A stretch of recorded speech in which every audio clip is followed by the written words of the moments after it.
Je n'ai pas le temps de développer ça, mais il faut bien voir que toute cette politique qui a été mise en place, donc à la fois de pillage par des moyens occultes, de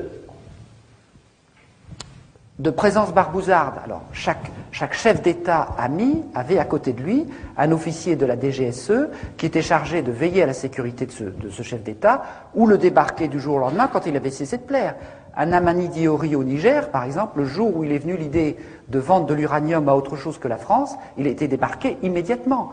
Quand Denard a débarqué aux Comores en 1995, il y avait des officiers de la DGSE qui étaient chargés de la protection du président en place. Eh bien, ils se retireraient pour laisser partir le président, parce que ce président-là, Djouar, avait cessé de plaire. Donc, on voit bien qu'on est dans un mécanisme du degré zéro de l'indépendance, que ce soit au niveau politique, au niveau monétaire, au niveau économique,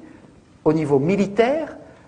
Là non plus, je n'ai pas le temps de développer, mais tous les généraux, les officiers sont formés en France, recrutés, n'ont une carrière rapide que ceux qui entrent dans les cercles d'initiés, et ces généraux deviennent assez souvent d'ailleurs chefs d'État et sont dans un copinage permanent avec les réseaux militaires de la France-Afrique. Donc on est dans un mécanisme de captation de la dépendance totale. Pour vous donner un dernier exemple, qui est le plus caricatural,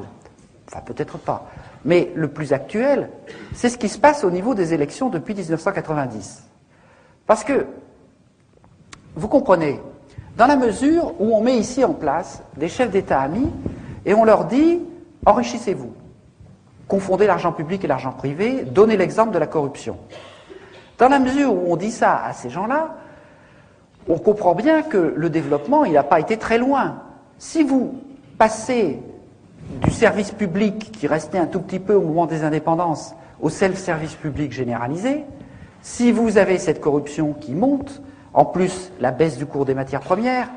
et puis ensuite, je vous expliquerai le scandale de la dette, vous voyez bien que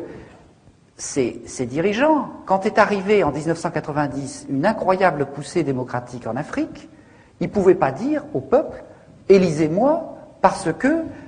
je vais faire le bien et le développement du peuple ». Et à ce moment-là, ils se sont mis, et j'en dirai quelques mots, à utiliser l'arme ultime du politique, qui est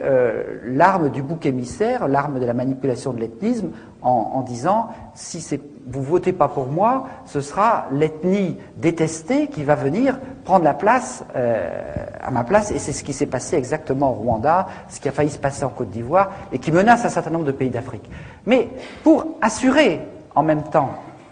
la continuation de ces régimes usés, mis en place par la France-Afrique, on a trouvé une formule extraordinaire de coopération en iceberg. Mitterrand a déclaré en 1980